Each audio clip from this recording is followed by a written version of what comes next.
Okay, for this week, we're going to be looking at terrain analysis. Terrain analysis is a whole group of different types of methods that all derive from using DEMS nowadays. There's some interesting stuff up here. Take a look at New York Before the City. It's a really fun TED Talk where folks went back with GIS and doing research and reconstructed the island of Manhattan before Westerners arrived there and massively modified the terrain. So fascinating, not only what used to be there, but what humans, the impact that we've had on the terrain, especially in big cities. And then this is fun because it goes into how some GIS folks used terrain methods to be able to optimize search patterns to find someone who was lost. Okay, so terrain mapping. Terrain mapping derives from DEMS. We used to do some of this with direct survey methods, especially to make contour lines, and those were then used to make DEMS in the past. But nowadays we get DEMS from aerial or satellite photography or UAVs, and we've got great accuracy. Some artifacts that you've seen, but like here's Mount Hood, and you know, by now you're probably seeing this and going, oh yeah, there's a mountain there, and then there's some creeks, watersheds flowing off of it. You'll start to look at a DEM and you'll see the topography that's going on there to some extent. There's a bunch of different things we do. I mentioned contours, slope, aspect, hillshades, and viewsheds. We've talked a little about hillshades. I'll touch on them briefly, and we'll talk about each of these other ones and learn how to make them. This is an old video for ArcMap. I replaced it with a video for ArcGIS Pro, but left it here for those of you who may still be using ArcMap. And this is a tool I'm not sure still available, but allows some really cool visualizations of DEMS, contours, and things. So let's get started. Contour lines. So the old 24K topos, which you can now get new ones, and you may see this on your GPS if you're out in the field and download maps from like National Geographic. Been around a long time. They have a lot of value. If you haven't used them, basically the idea is that there's an interval between each of these topographic contour lines. And you can see here, this one's labeled 500.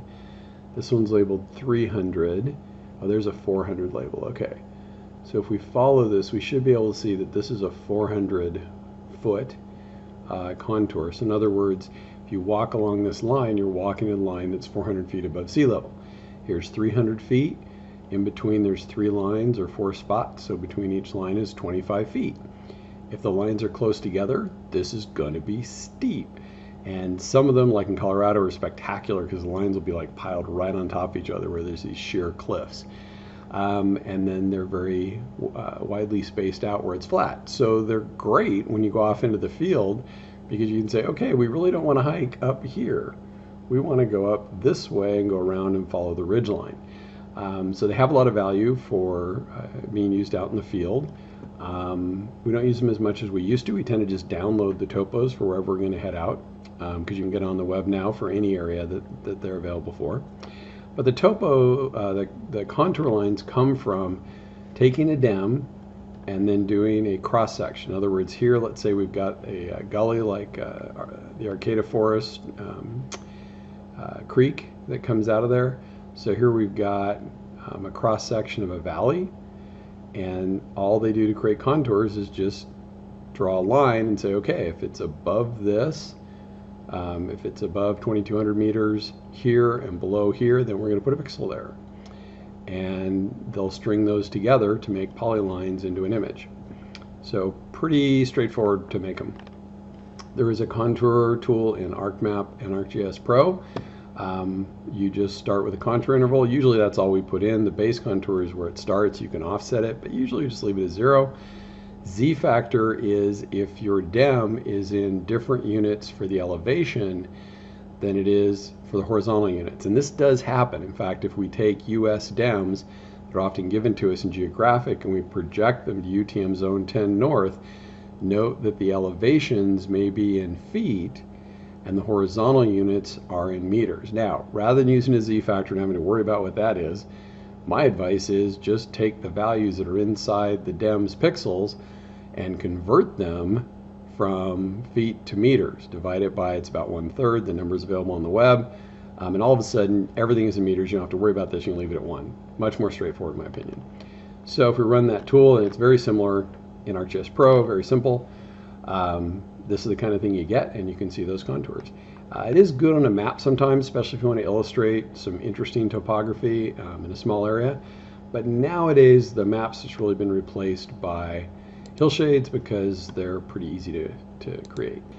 Okay, so for slope, here's a cross-section of a dam again with our glen or our canyon. And let's say that we're cruising along here and the slope suddenly goes negative. So in other words, here it's near zero as it's shown here. And then all of a sudden it drops off. So it goes negative slope, drops off. And then it's going to flatten out. So the values go from negative slope back up to zero, okay? And then they're going to drop back down again, drop back down, and then they're going to go back to zero again, run for zero for a while, and then go up as we go back up this hill.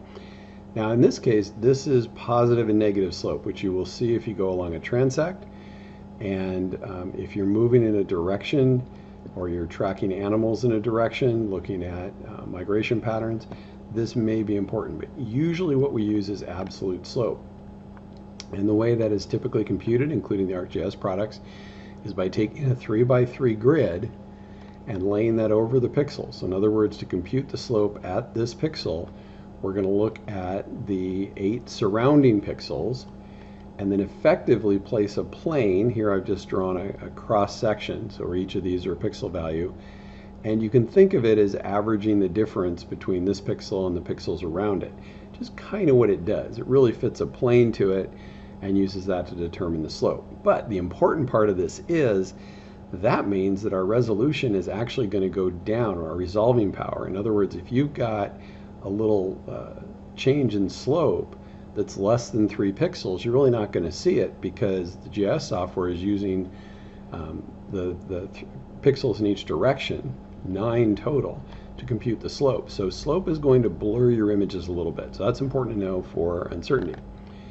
Okay, slope formulation is pretty simple. You have an angle, you have rise over run.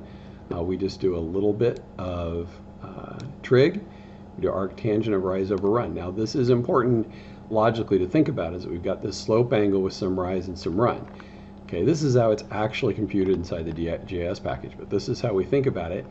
And this is accurate for the highest slope within the 3 pixels. In other words, when we get the slope here, we're basically going to get the steepest slope represented by this, because in one direction it could be flat, in another direction it's very steep. So you're going to get the steepest slope effectively. Feel free to check out the ArcGIS help. It has a good explanation of how they actually calculate it.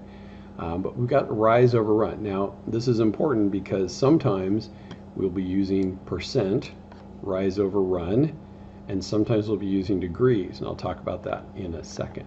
So here's an example of a slope raster. Now they look really different from a DEM, okay, because they have these weird intricate lines, and that's because of that effect where it's like, oh, we're going up a slope, you're going to get a high value, it gets flat, you go back to zero, up another slope, high values.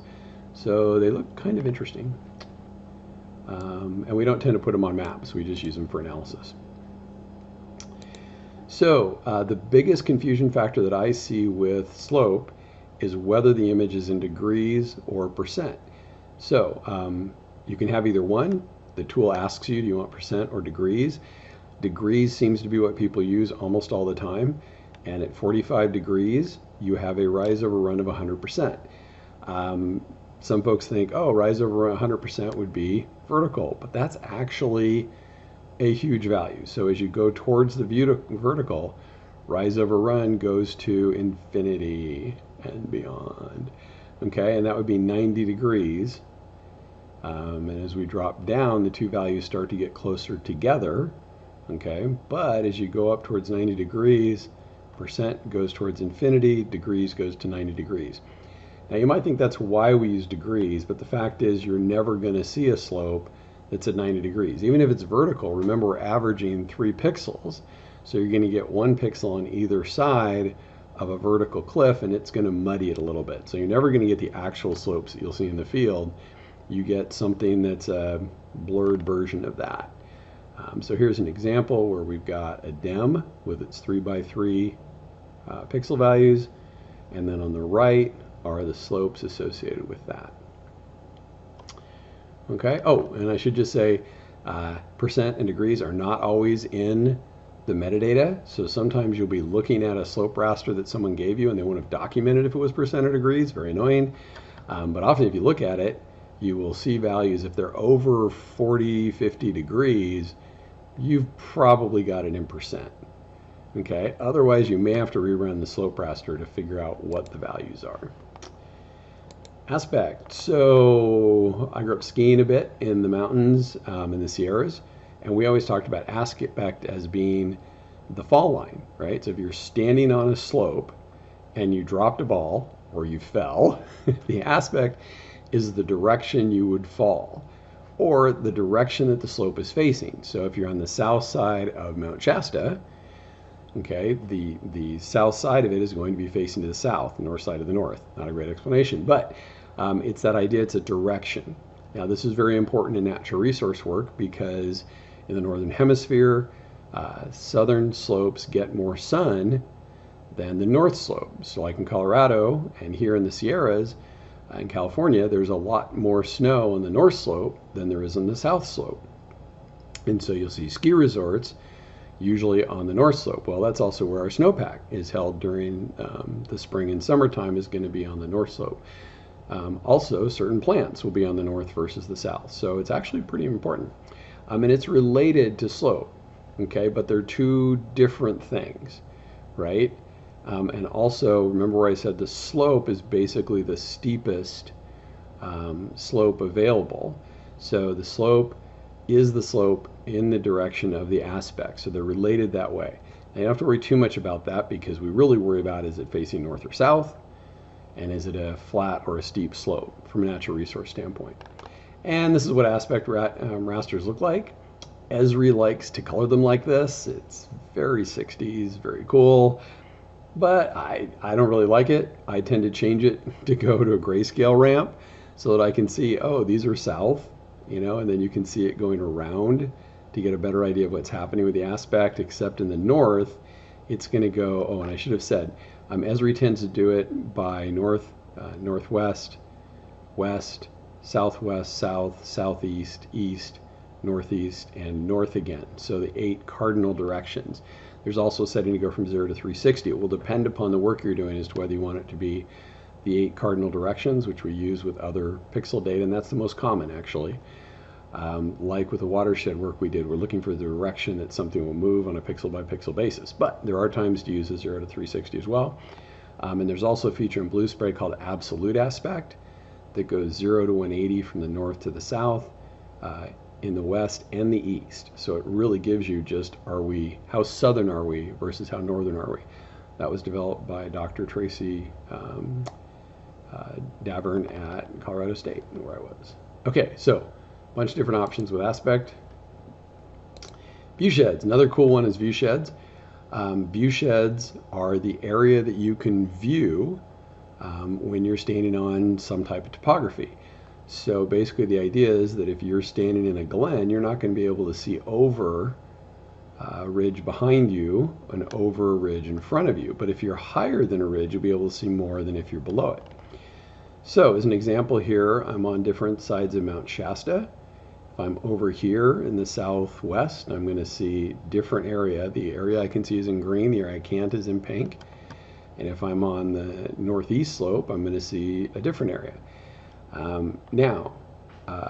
Here, if you're up on top of Mount Shasta, you're going to see more area. In fact, this may look like where your cell phone towers are.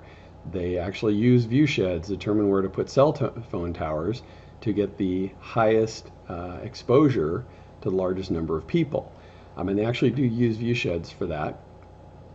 Some folks, that's why you still, if you drive near a ridge or something, you may lose your cell phone because it's point-to-point radio communication. Now, one big issue is when you run this in ArcGIS, you will often find that you see very little. In fact, you run this on the top of Mount Shasta, and the pink area is what you can't see, and the green area is what you can. And you may go like, that doesn't make any sense. If I'm on top of Mount Shasta, I should be able to see, well, one part of Mount Shasta, and then I should be able to see more area. That's because the default in ArcGIS for your height above the location that you're at is 0. In other words, it basically assumes that you're buried up to your eyes on the point that we give it. Okay, so very important to set the attribute offset A. It's an attribute field, so it's a little different from any other setting in Esri. Okay, but you have to set that to the height above the mountain. If I just move that up a couple meters, about 6 feet, suddenly I can see a lot more of Mount Shasta. Now Mount Shasta is rounded on top, so there are parts of it that are hidden that are on the side. So that's why we don't get all the way around the mountain. Okay, hillshades. We've already done some work with hillshades, but a little bit on them.